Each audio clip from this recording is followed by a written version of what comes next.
Hello there, welcome to Frontline. I am Obiora Ilo. This week on our program, we'll start with the Nigerian Senate. And we'll be speaking with the Senate spokesperson, Senator Enyinnaya Abaribe, who is the chairman, Senate Committee on Information, Media and Public Affairs.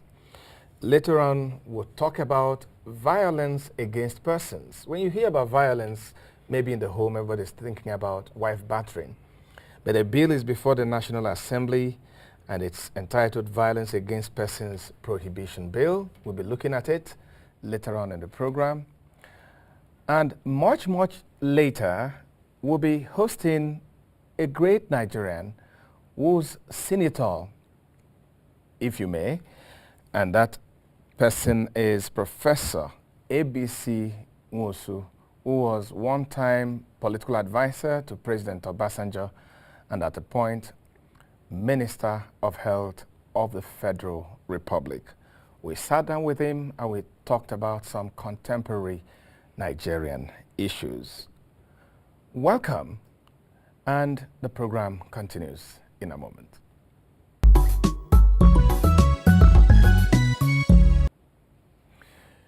It's still your Frontline, and today I have the pleasure of welcoming to our studios Senator Enyinnaya Abaribe, Chairman, Senate Committee on Information, Media and Public Affairs. Distinguished Senator, you're welcome. Thank you, I'm glad to be here. Sometimes I don't know whether to say Your Excellency, you know, because you were former Deputy Governor. Well, once you're a senator, I think you confine yourself to the Senate. To the Senate, and better to call me Senator Abaribe. Okay. We want to look at the performance of the Nigerian Senate, the agenda of the Senate, and the task that you senators have put before your humble selves. But let me start on a different note. You just came back from South Africa. You were at the sidelines when Nigeria started its campaign for AFCON 2013. Yes, we were there, and let me say that a lot of Nigerians were not so satisfied with their performance, but we didn't feel so. We felt that this was a new team that just came together a couple of months ago and had to meet two different teams that had been together for more than 5 years. And the fact that they were not beaten, that they were able to get draws and ultimately qualified meant that they were a work in progress. And I just think, and I have this feeling that this team is a great team and will do much better. Yeah. I mean, you were on the sidelines, which means well, you had we were there. We had a first-hand view. Yeah. We watched what happened. We knew that we didn't lose the second match. We were robbed. And of course, in every team and in every tournament, sometimes in some matches, you may lose concentration, and I think that's just what happened. It's never over until it's over. Do you think we'll be one of the two teams that will be slugging it out during the finals, from what you have seen? Yes, I have this feeling. Not that on patriotism now. No, not on patriotism, on the performance on the field. You know, you can see the team is doing better and better as they're going along.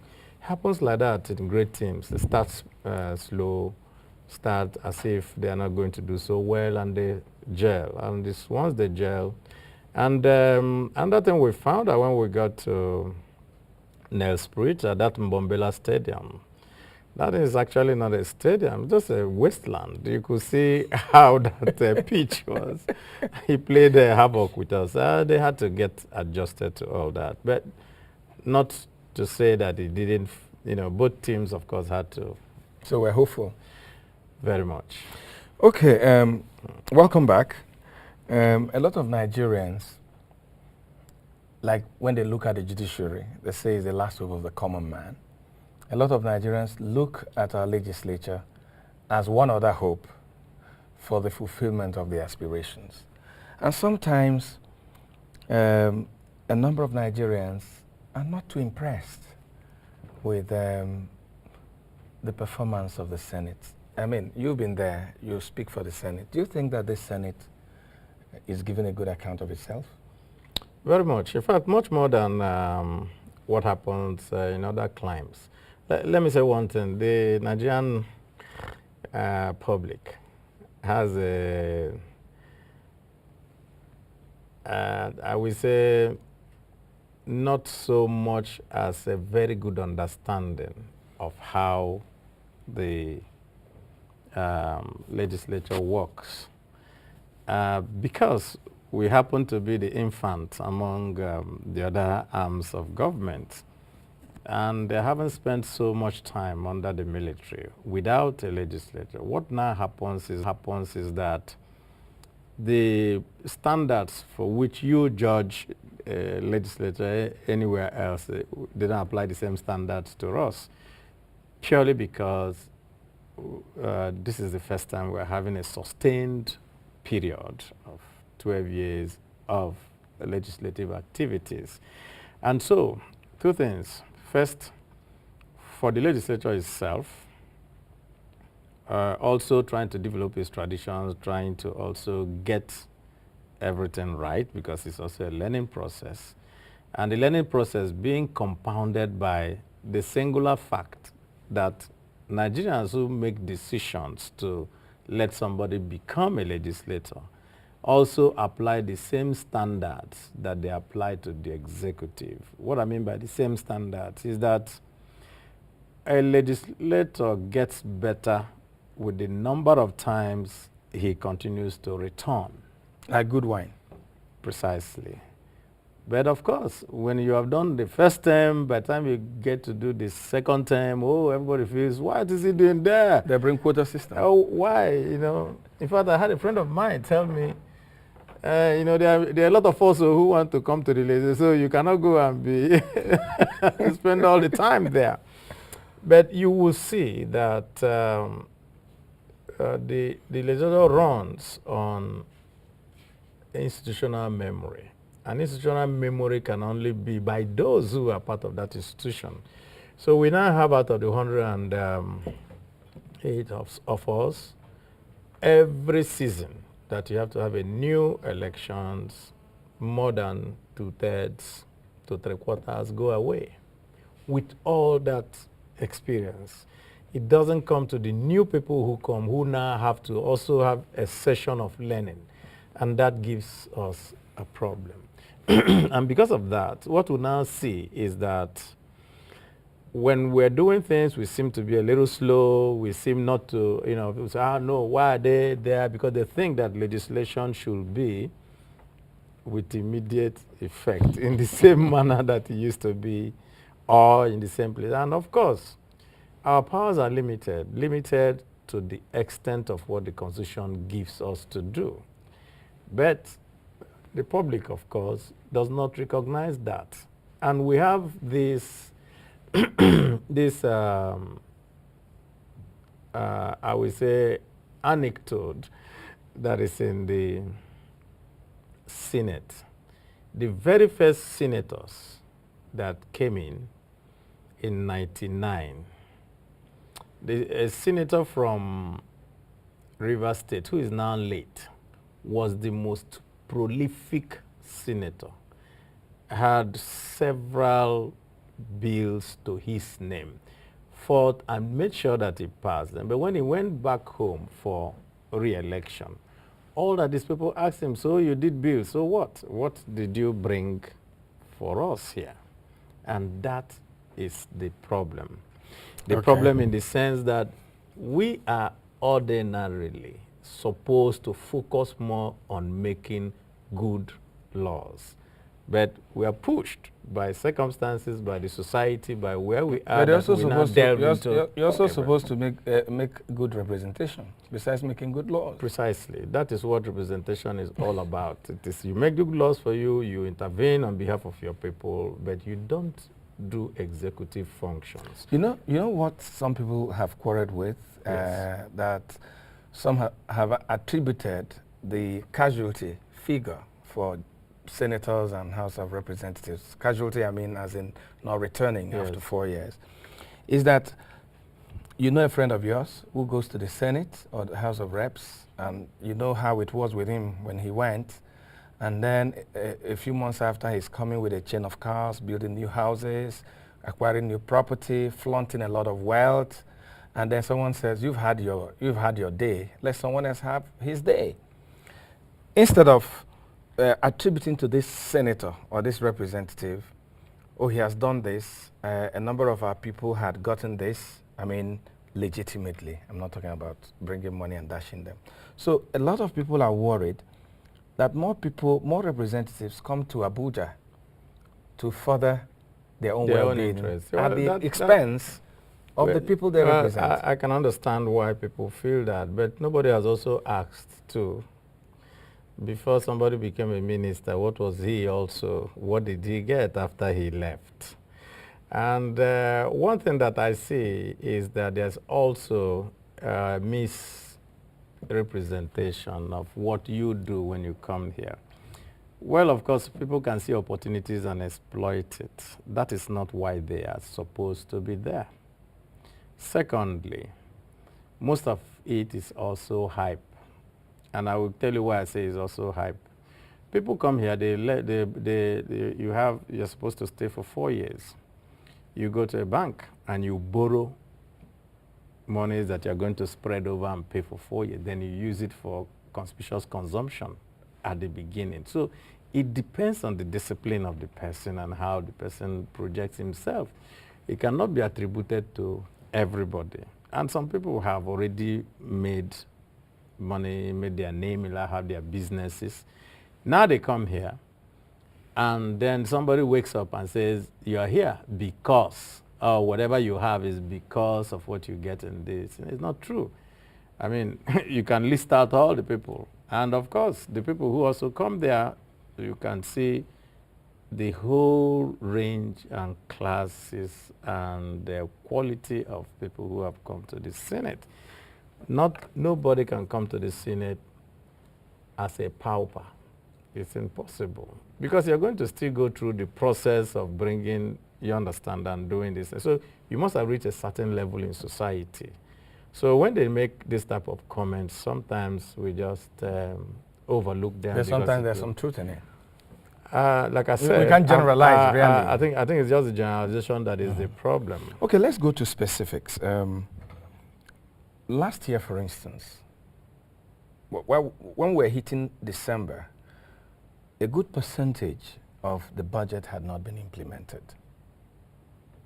Is there, a well-thought-out strategy by this Senate to ensure that we don't have this overlap?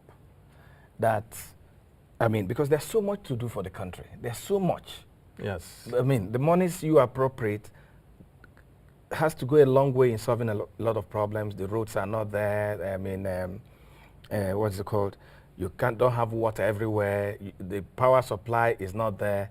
And then you have budgeted monies, and these monies are not put into their proper use almost at the end of the year. Is there a well-thought-out plan to change, this anomaly? Yes. The 2012 budget was passed in April. And the 2013 budget was passed by the Senate in December.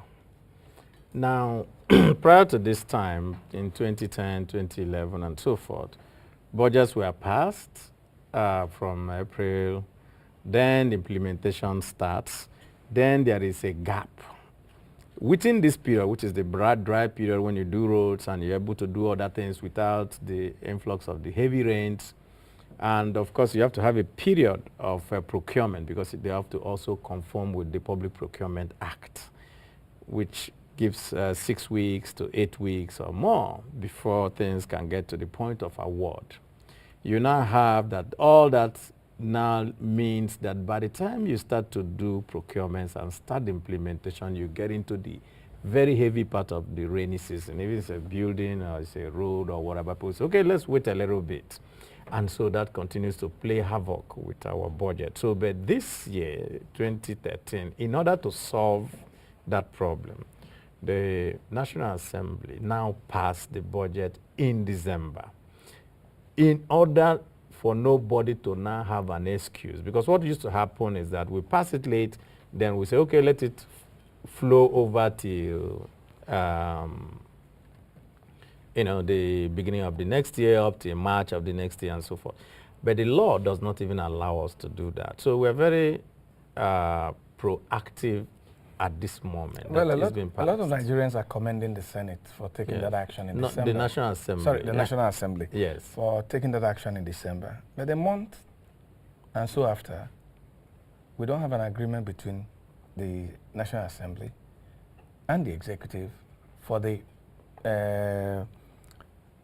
accent to this. Well, that is not the National Assembly's area. I know. Everybody has their own responsibility. It is the responsibility of the executive. We've heard the executive say that the National Assembly is not making available all the facts. Let's just say that this law is with the executive. Mm-hmm. The executive has two options. You either assent to the law or you return it and say, I disagree with this. So you look at it again. So what are they telling you? We still have not gotten any official communication from the executive. Well, no official communication, but the president met with the leadership of the National Assembly. The reason why he met with the leadership is that they have to continue to meet. Are you saying that those issues didn't come up? I'm sure they must have discussed it. And the worries of Nigerians were not taken into account? I'm sure they must have discussed it. And I can tell you that nobody is going to work in a manner that is not in the interest of Nigeria. Okay. Yes. So we are assuming that it will be done. It's also in the executive's interest that they start immediately implementing the budget. Otherwise, we'll still fall into the same old thing that the budget is not signed on time. Okay. Let's look at the oversight functions. I've heard people outside the National Assembly, and even some of your members, accuse the National Assembly, sometimes the Senate, sometimes the House of Reps, of moving away from oversight to doing the job of the executive. And we've had instances of where the Senate is saying you have to fire this person, or the House of Reps, you have to fire this person. And we understand that's not the job of the National Assembly. Well, that is... Ote is an example. Let's just say that it's a wrong understanding of the functions of the Parliament. The functions of the Parliament clearly states that so long as you appropriate funds to anywhere, you have a right to investigate and look into what they're doing. In other words, if in the course of investigation you find that somebody is not doing what he ought to do, or is proven to be a clog in the wheel of progress, or does not understand his proper functions and all that, the National Assembly cannot say that they will not shy away from making recommendations to the executive. They're not saying that they are going to fire the person. You make recommendations to the executive. Is the executive bound to carry out this recommendation? Because when you say recommendation, yes, let me say this. It leaves the executive with the leeway to either take your recommendations or not take your recommendations. Well, I don't think the National Assembly will act in a way that is not in the national interest. Let's look at the withdrawal, or the Senate saying, the National Assembly saying they can't appropriate funds to SEC because there's this recommendation that that the CEO of that place should go, and it has not been implemented by the executive. And the National Assembly says we won't appropriate funds. Is it not for me, I think that there are some areas in which something else should come in. And I'm going to give you an example. Susan Rice, who is the ambassador to the United Nations, For the U.S.? For the U.S. Just on the mere assumption that she would be recommended by Obama to be Secretary of State. The section of the United States Senate already raised hula baloo. She hadn't been recommended or anything. And when she saw that this was going to derail the president's own agenda and objective, she took herself out of the race. She still didn't do anything. So the point here is this. Would we, what do we look at? We're supposed to look at the greater interest of the country. I'm not saying the National Assembly cannot be wrong. They may be wrong. But would you want on that basis to drag something that you know that somebody can say to Mr. President, if this is going to derail your agenda or this is going to cause a problem for you, I take myself out of it. You know, I mean, this is happening everywhere else. No, but if we are running a democracy, then there's some area that you need to do a fight, and there's some area that you don't have to. You understand? A lot of people see it as a kind of blackmail. I mean, you're blackmailing the president, you're blackmailing the lady who is in question, you're blackmailing the system. So she gets tired and says, okay, let me not allow this president to be stressed, so I resign. So I ask you a simple question. I just gave you an example. Yeah. You know, every time we like to apply things when it suits us, and when it doesn't suit us, we don't say, oh, why should it go that way? And I'm just saying... No, but it's at Susan's discretion. Precisely. That she withdraw her name. Yeah, and I'm saying that she had every right also to say, I'm going to stay on and come what may. But she put the interest of her boss and the president and the nation first. On the matter of what, she's my sister, and I have fought for her. I've even gone to the extent of going to the House of Representatives and talking to them and all that. But because it's a parliament in which both chambers have to be in agreement at every time. If we're in agreement, then we work as one chamber.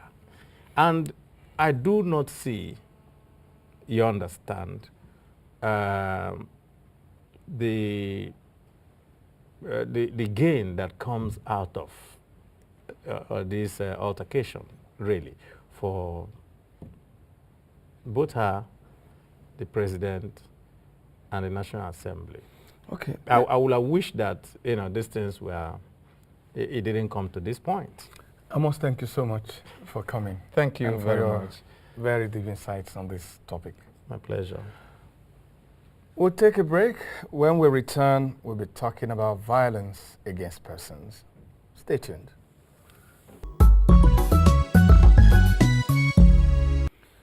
You're still watching Frontline on AIT. Don't forget, you can also watch this program on the web, and you go to this address, frontlineng.com. With me in the studio to look at our next topic, violence against persons, is Dr. Ejike, Country Director of IPAS in Nigeria. Doctor, you're welcome. Yeah, thank you, Abiola. And from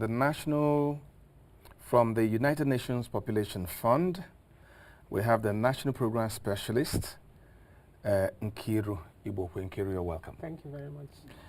Let me start with you, Nkiru. We have a process going on before the National Assembly of Nigeria. We have a bill that has been entitled Violence Against Persons Prohibition Bill, which is being supported by a coalition of women groups and civil society organizations in the country. Violence against persons, what are we talking about? Well, when we talk about violence against persons, we're talking about a whole range of violence that can affect persons. Persons meaning men and women. With regards to this bill, the Violence Against Persons Prohibition Bill, as its name implies, it is a bill that is comprehensive, and it's not only speaking about violence that can happen to women alone, it's also speaking about violence that can happen to men. We know that men are also vulnerable to, certain kinds of violence. So this bill is comprehensive. It talks not only about sexual violence, it also speaks to issues about political violence, economic violence, issues of concerning wife abandonment, and etc. So this, the Violence Against Persons Prohibition Bill is not discriminatory. It addresses violence at the basic level and talks to issues of violence that can happen to anybody, that can happen to both women and men. So it is a bill that is comprehensive. It is a bill that we hope that will address some issues that help keep men and women bound, keep men and women afraid, and issues that also affect the development potentials of women and men. That is why it is critical. This Violence Against Persons Prohibition Bill is critical for us at this time in Nigeria. Okay, I'm sure some men watching will be, heaving a sigh of relief, because we always talked about violence against women, but here we are talking about even violence against men. What challenges are we having with ensuring that this bill passes to the National Assembly? Well, I would say this bill started in the last legislative session. The bill went up for public hearing and then went for the second reading, and it was supposed to go for the final work, going through the committees and coming to plenary for adoption. But at the time that milestone was reached, it was just about 2-3 months to the end of the last session of the Assembly. People went into politicking, so all bills at that time took a back seat. Yes. So that was how their bill was not passed in the last legislative session of the National Assembly. So, and that's why all the women groups and CSOs that were part of it now resurrected it again and then brought it back to the House of Representatives, Lisa, for the first instance. And then the Speaker has been seen, and some principal officers of the House of Representatives, sorry, and other members have also shown that interest in the bill, feeling that this bill is something that just has to be passed. So as we speak, there is a conversation going in the National Assembly today. As at last time we checked about an hour ago, it's supposed to be brought up for a discussion from the committee to take the committee reports. So it has had some challenges yet, because it's been a long time we've been pushing for this bill. But the challenges, I guess, is challenges that go with lawmaking. People need to look at the ramifications. You have to look at the pros and cons. You need to look at the instruments of implementing it. You need to look at the cost of implementing it. You need to look at it. They need to look at it to make sure there are no other laws that are already in place, so it won't be duplication of efforts.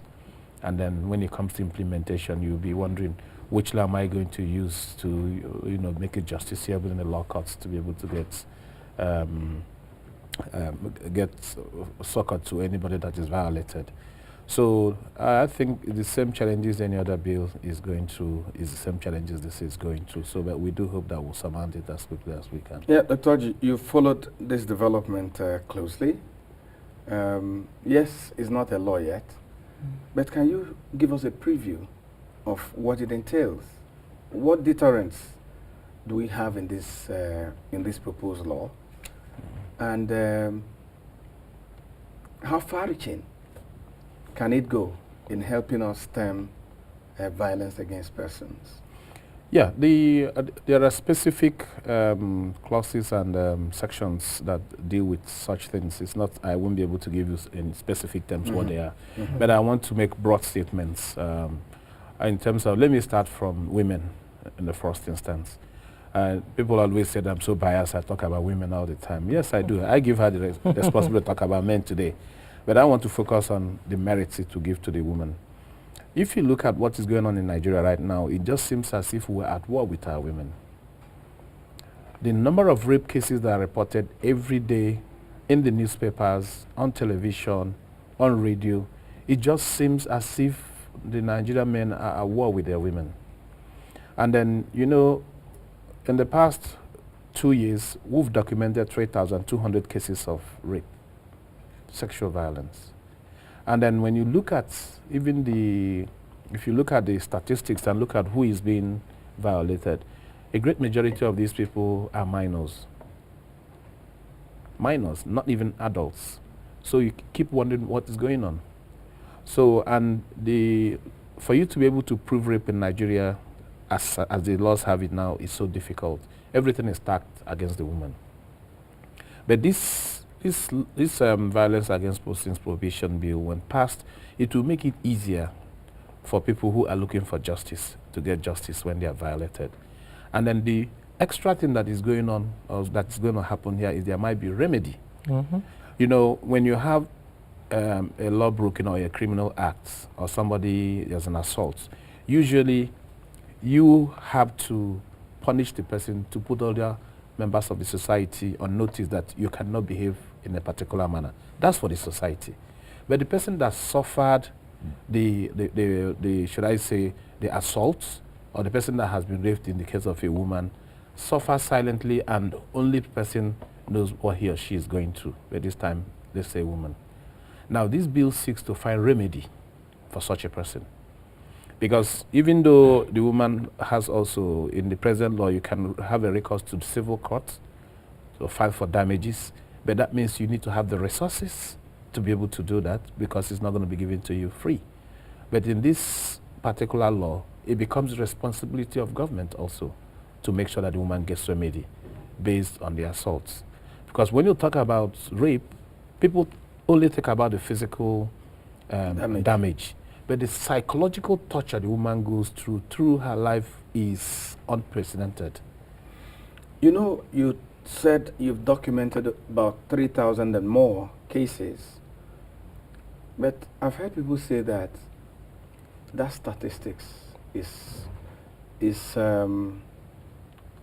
not as it is. It's the tip of the iceberg. Yes, because a lot of people don't come to talk about it. And I'm coming to you, Nkiru Igbokwe. Yes, please. In the area of enlightenment, in the area of education, because if you pass this law and people are not educated and people are not enlightened about the damage that this kind of behavior causes on victims and even society, we may not have made any progress. Is there a strategy to educate the ordinary Nigerian? Because when you talk about violence against persons, I want to say that it covers things like when you have a house help, when you have a driver, exactly. Then it covers even our relationship with our law enforcement agencies. It does. So, what kind of education are we embarking on to ensure that this succeeds? Well, the first thing to do will be to pass the bill first.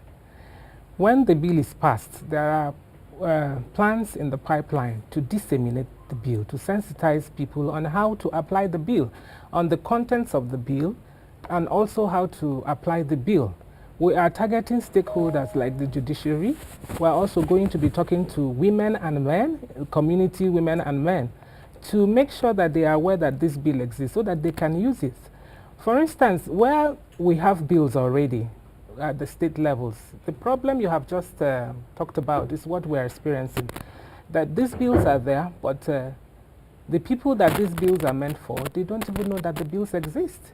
And when they know that it exists, they don't know what the provisions are. So the most important thing for us now is to get the bill passed. When the bill is passed, then we can begin to implement the strategies for dissemination, for utilization, and for application. That's the next step. This bill is very critical. It also talks about issues, building on what you've said. It talks about spousal battery, not only for the women alone, but for the man. It talks about what happens, what will happen to the person who inflicts the harm, not just for the man, who usually we think is the perpetrator, but also for the woman. It talks about issues of rape for men too, because boys are raped. Men can suffer rape. So that is why it is very, very important for us to move on with this Violence Against Persons Prohibition Bill and to make sure that we get it passed in this dispensation. I hope and I pray that it's not bogged down, even when it's passed, by the bureaucracy of our judiciary. And I want to ask if this bill, this proposed bill, took cognizance of such bottlenecks. Because I'm looking at the situation, there is a rape allegation and somebody goes to court and it drags for 5 years, 6 years, 7 years, and nobody's convicted. Nobody suffers for such action.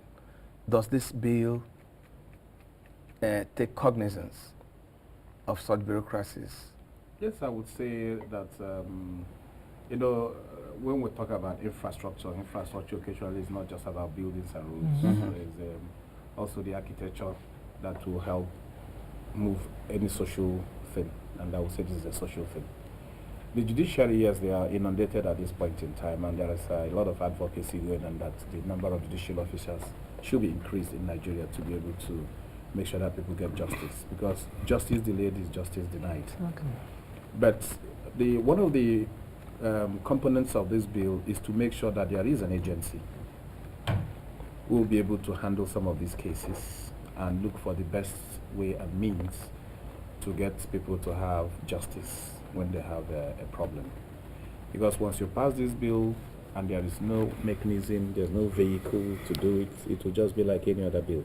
Yeah, because I was reading in the papers about what happened in India, where there was a gang rape, and a special court was set up to address that matter. Are we going to have things like that in this bill? Well, we don't know whether there was a special court, but what I do know is that there are two sides in terms of justice for somebody. I always say there are stakeholders in the administration of justice, starting from the police, and also the lawyers, the judges themselves, and then of course the prison officers.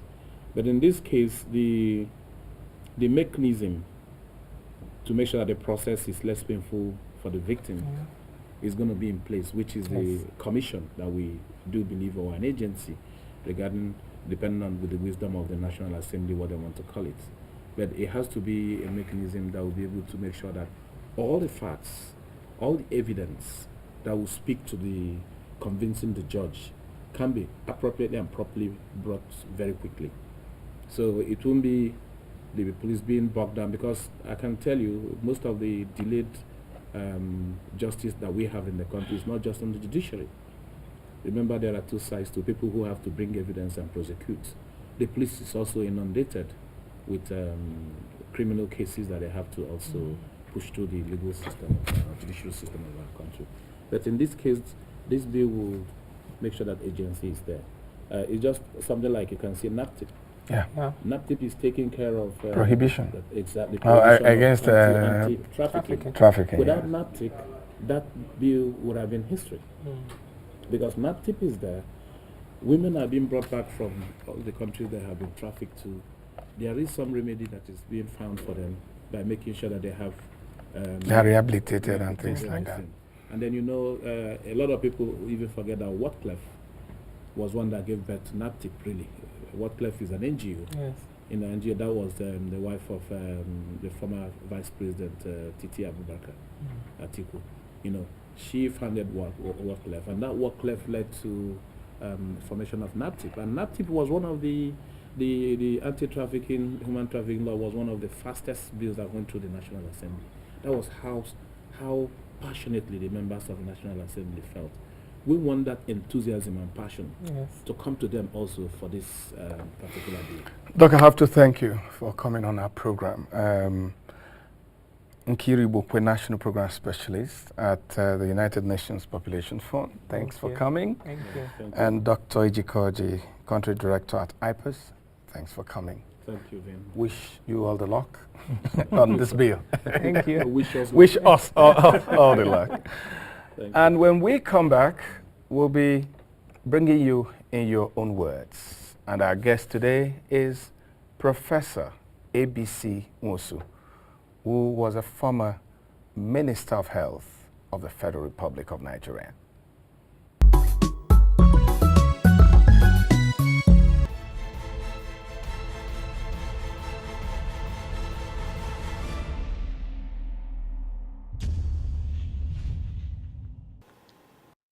Some time ago, you spoke to the Vanguard and you said Nigeria was a lie. Do you stand?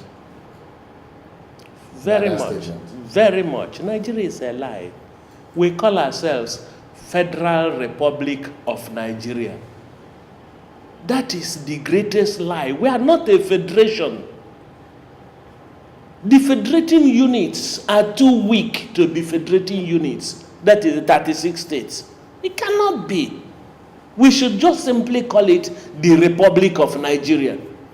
So calling it Federal Republic of Nigeria with the fiscal arrangements we have, with the enormous powers we have at the center, is a lie. We look at our constitution and we say, we the people of Nigeria.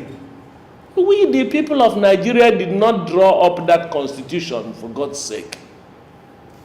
It was a constitution drawn up and handed over to us by the military at point of departure. People are saying we should meet and then agree on modus vivendi. How do we live with ourselves?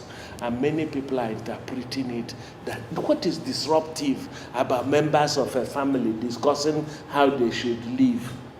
And there are about so many key things that should be discussed. But because we are not meeting to discuss them, we are still going. So I take these two issues. We the people is a lie. It was not we the people that drew the constitution.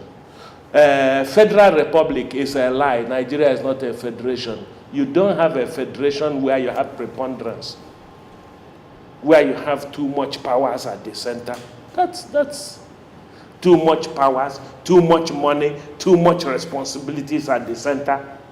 And all that federating units do is rush every day. No, the federating units are not even challenged to develop their own capabilities. The oil is there, being shared. Nobody is developing the cotton in Zamfara. Nobody is developing the groundnuts in Kano and the oil down the east. In Enyinnaya, we were also an oil-producing town because we produce a lot of palm oil. So why can't we develop the palm oil? Because we rush to share the petroleum oil. No, we are living a lie. We are deceiving ourselves, and the sooner we came to the realization that if Nigeria has to operate, we have to tell ourselves basic truths. Restructure the Nigerian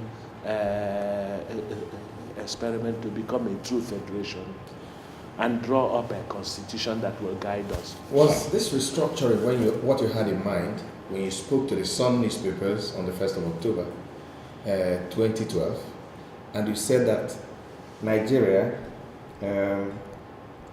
has not made the desired progress in the last 52 years? Nigeria has not made, the progress that we've made is upsetting. Restructuring is clear. Not only was I the secretary of the Igbo committee headed by Pius Okibo, I was unanimously the secretary, and it included everybody who was anybody in Igbo land. That was how the 6 geopolitical zone structure came. And at the 94-95 conference, I ran the Igbo secretariat here. That's where the 6 geopolitical zones came. 6 geopolitical zones is a good concept. Nigeria will progress if we challenge Nigerians. The most important resource of Nigeria is not petroleum. It is the people of Nigeria. And we are destroying the people of Nigeria by not challenging them to develop. Before oil, we had community development.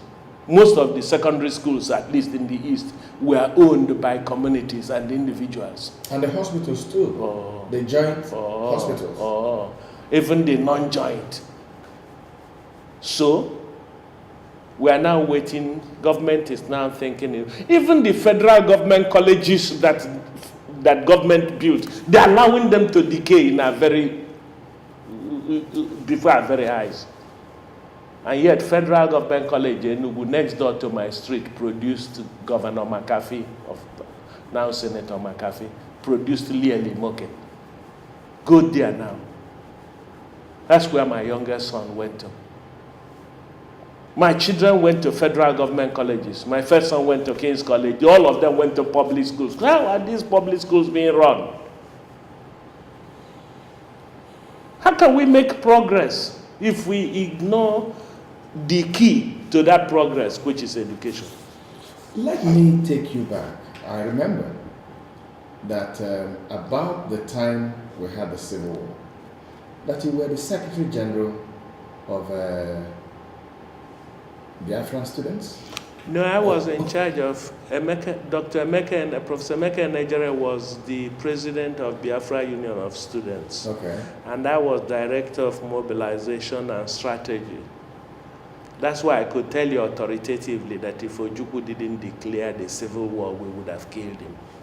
Yeah, because you were at the conference representing the Biafran students. We would have killed him. We were there when Chief Obafemi Awolowo came with his team, Onya and the other, and Aluko them. We were there, but we were not inside the hall. So all this, a lot of it, we know the truth, but we have let the time pass. Was it why you were defending Achebe stridently during those criticisms? Not only, I had to defend him because there's a lot I know. I also know about the Ifajuna manuscript and the fact that it was an Ifajuna coup, not an Nzogu coup. What do you mean by the Ifajuna manuscript? Ifajuna wrote a manuscript now on the January coup, 1966 coup. Where? It was an Ifajuna conceived coup. Where is the manuscript? The manuscript is floating, running around. Only few people know where it is now. Odiofemo, I think, should know where it is also. Chinua Achebe committed the gravest error by their not publishing it in Citadel Press. But that's another matter. Because I knew these things, because I operated with many of them, many of them are my relations. Colonel Timo Watu, my relation. Colonel Udaja, my relation. And you know, the relationship between Umuahia and Afibo were the only two government colleges that in the East that had cadet units. Umuahia and my school. And I came from Ibadan and then went to School of Infantry and was commissioned as a Biafran army officer and went on to hold a command in Biafra Armed Forces and got myself injured in battle in Civil War. So I should know when there is a lie and when there is not a lie. And you must have heard when I said some of those who trained in School of Infantry with me were Ojo Madekwe. We were commissioned the second lieutenant same day. Uzodimo Obara, the son of Enyinnaya Obara. So if you say we were conscripted into the Biafran army, it's a lie. We were not. Let me ask you, how would you describe Ojukwu? Because you knew him. I mean, in very short sentences. It's not fair. Your question is not fair. I am one of those who speak of Ojukwu with the highest reverence. I think he was a great man. I think he was ahead of his time. I think he did what he had to do. And I think he gave leadership to Igbo people that has not been repeated ever since. He's in the same class with the late Enyinnaya Obara. I have nothing but praise for him. So that's why I say I think it's not fair. if there were any people who had any reservations about Ojukwu, I am not one of those. Tell me the Obasanjo you know. Very strong character. Very strong character. Was a strong president. He had 3 attributes that presidents should try to emulate. 1, he was a workaholic. He could work. 2, he was highly incisive and intelligent and had the capacity to read. If you came to him and brought a 1-page memo or 2-page memo and you were about to talk, he would just take the paper and read. So people wasted time by being lazy and not talking. You should give him memo. 3rd one, he meant well. For Nigeria, he meant well. Where did he go wrong? So many.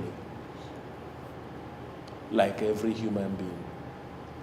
So many. First of all, once he was convinced on an area, he didn't allow so many discussions so that a consensus would build even on that area. He thought he could cut corners by saying, well, this is the way. Even if the consensus would have come that way, you should let it come that way instead of being abrupt on it. 2, there were things he should not have pursued. When you become president, there are things you ignore. He was not the kind of person who could ignore certain things and pardon certain human foibles. And then 3rd, and the final one, he had a character that had 3 classes of people. They beloved, they tolerated, and they disliked. No person in position of authority should have that kind of characterization. Given the way I rose and worked with him, you can see I've never tried to speak this ill of him, but he had people he liked. Those people could not easily do wrong. He had people he tolerated. You say what you like, you harass him, you do this. He will shrug his shoulders, he will tolerate you. And there were certain people he disliked. And everyone knew. And so that should not be for a leader, a president. Okay, before we end this program, we were all greeted by the olive branch of Boko Haram not too long ago. Do you think it's a route we should go? I don't know. I am adopting a wait-and-see attitude. The Boko Haram issue in Nigeria is a serious issue. I am inclined to go with those who say, let us see. If you say there is a ceasefire, let us see the ceasefire, because the ceasefire is measurable. People should stop dying because they went to public places, even in private places. People should stop dying. Economy should be back to normal. Once that happens, then that is. Otherwise, what you may just be doing, I wouldn't like a situation where you say, oh, but that is not our faction. Our faction agreed to a ceasefire. The faction that is not doing the ceasefire is the other faction. It will be like what goes on in the Middle East, Lebanon, Israel, and all that, where you have Hamas doing this. Another group will come and claim this. When Israel wants to bomb, it bombs everybody. So I think that anything at all that stops killing is good for me. But let us watch and see, because killing is not good.